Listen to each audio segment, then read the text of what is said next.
नमस्कार साथियों, आज की इस वीडियो में हम देखेंगे विधानसभा निर्वाचन 2023 में जो मतपत्र लेखा है वह कैसे भरा जाएगा। जी हां साथियों, मतपत्र लेखा एक महत्वपूर्ण प्रारूप है और इसे सही व बिंदुवार सटीक भरना आवश्यक है। तो आज हम जानेंगे कि प्रारूप 17 यानी कि 17C कैसे भरा जाता है, इसको भरने में क्या कुछ सावधानियां रखनी है और क्या क्या प्रविष्टियां इसमें बिंदुवार की जानी है।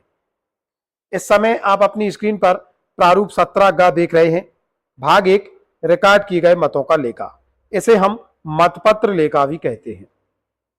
सबसे पहले आपको अपने निर्वाचन क्षेत्र का क्रमांक एवं नाम अंकित करना होगा। जैसे इसमें आप देख सकते हैं 131 बैतूल निर्वाचन क्षेत्र से यहाँ पर MP आ जाएगा जो लागू हो।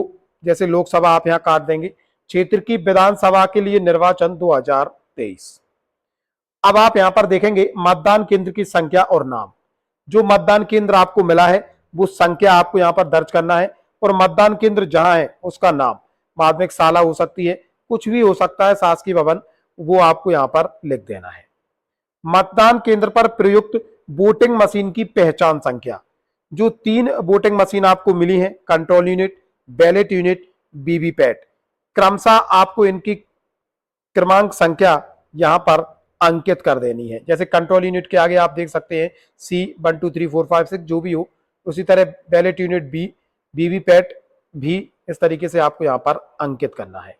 मतदान केंद्र को नियत निर्वाचकों की कुल संख्या, यानी कि कुल कितने मतदाता आपके मतदान केंद्र पर हैं। आप यहां देख सकते हैं कुल 918, जिसमें 912 आपके मतदाता रजिस्टर में हो सकते हैं और 6 ऐसे भी हो सकते हैं जिन्हें EDC जारी की गई हो। मतदाताओं के लिए रजिस्टर प्रारूप 17 में यथा प्रविष्ट मतदाताओं की कुल संख्या।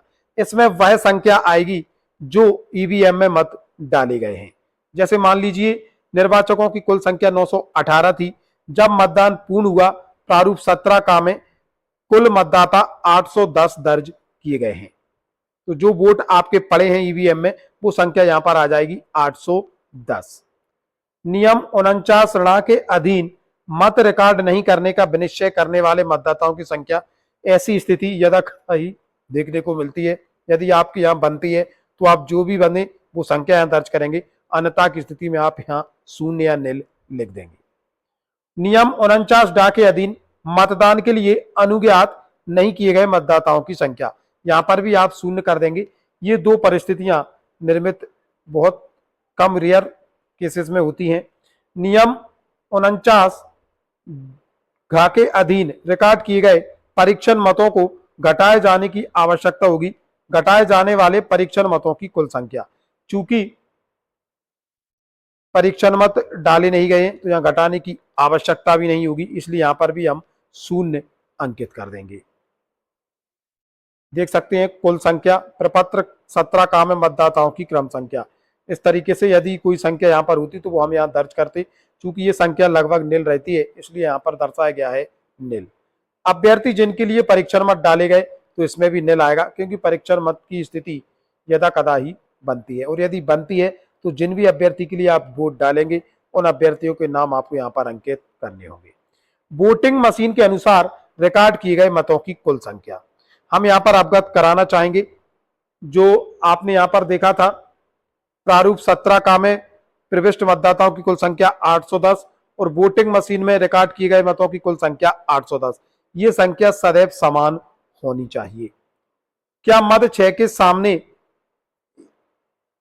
यथादर्शित मतों की कुल संख्या, मद 2 के सामने यथादर्शित मतों की कुल संख्या माइनस मद 3 के सामने यथादर्शित मत रिकॉर्ड नहीं करने का विनिश्चय करने वाले मतदाताओं की संख्या माइनस मद 4 के सामने यथादर्शित मतदान करने के लिए अनुज्ञात नहीं किए गए मतदाताओं की संख्या, अर्थात 2 में से 3, 3 में से 4 माइनस करने से मेल करती है अथवा कोई त्रुटि देखने में आई है तो निश्चित तौर पर यह मेल खाएगी, तो आप यहां पर यस लिखेंगे। यानी कि 6 में जो संख्या प्रदर्शित हो रही है भाई 2 के सामने प्रदर्शित होगी, जैसा कि हमने अभी आपको बताया था मतदाता रजिस्टर प्रारूप का 17 में। और उसके बाद में प्रारूप 3, 4, 5 के इसमें से माइनस किए जाएंगे। जो 2, 3, 4 हैं उनको माइनस किया जाएगा यदि वो स्थितियां निर्मित होती हैं उस स्थिति में। उन मतदाताओं की संख्या जिन्हें निवेदित मतपत्र नियत 49 के अधीन जारी की गए। तो हम आपको यहाँ पर बताना चाहेंगे निवेदित मतपत्र आपको 20 प्राप्त होंगे, तो वो संख्या आप यहाँ पर लिख देंगे। निवेदित मतपत्रों की संख्या 20। प्रयोग के लिए प्राप्त, यानी कि प्रयोग के लिए कितने निवेदित मतपत्र आपको प्राप्त हुए हैं, तो कुल 20। उनकी संख्या भी आपको यहाँ लिखनी है, कितने क्रमांक से कितने क्रमांक तक, जैसे 23 1 से 23 50 तक, 250 तक, 23 231 से 23 250 तक। निर्वाचक को जारी किए गए निल, तो अप्रयुक्त और वापस किए गए आएंगे यहाँ पर कुल 20। चूंकि हमें 20 निवेदित मतपत्र प्राप्त हुए थे और हमने प्रयोग में कोई निवेदित मतपत्र नहीं लिया है, तो अप्रयुक्त और वापस किए गए में आएंगे 20 निवेदित मतपत्र। पेपर सीलों का लेखा क्रमांक संख्यांक, ये काफी महत्वपूर्ण है। प्रदाय की गई पेपर सील की कुल संख्या, ये आपको 3 प्राप्त होंगी। उनके क्रमांक भी आपको यहाँ पर दर्ज करने हैं, जैसे 03251 से 03253 तक। प्रयुक्त की गई पेपर सील कुल संख्या आप यहाँ पर देखेंगे 03251 से जो भी आपको प्राप्त हुई हो वो संख्या आप यहाँ पर दर्ज कर देंगे। रिटर्निंग ऑफिसर को वापस की गई अप्रयुक्त पेपर सील, जो पेपर सील आप प्रयोग में लेंगे वो प्रयोग हो चुकी हैं, जो प्रयोग में नहीं लेंगे वो आपको रिटर्निंग ऑफिसर को वापस करना है। मान लीजिए आपने 03251 प्रयोग कर ली है, तो आप रिटर्निंग ऑफिसर को 03252 03253 वापस करेंगे। ये इनकी संख्या रहेगी कुल 2। और यदि आप 2 प्रयोग कर लेते हैं तो केवल 1 वापस की जाएगी, तो कुल संख्या में आ जाएगी 1। क्षतिग्रस्त पेपर सील की यदि कोई हो कि कुल संख्या, यदि क्षतिग्रस्त कोई उपयोग करने में कोई पेपर सील क्षतिग्रस्त हो जाती है, टूट जाती है, तो ऐसी स्थिति में आपको उनकी संख्या यहाँ पर दर्ज करनी है।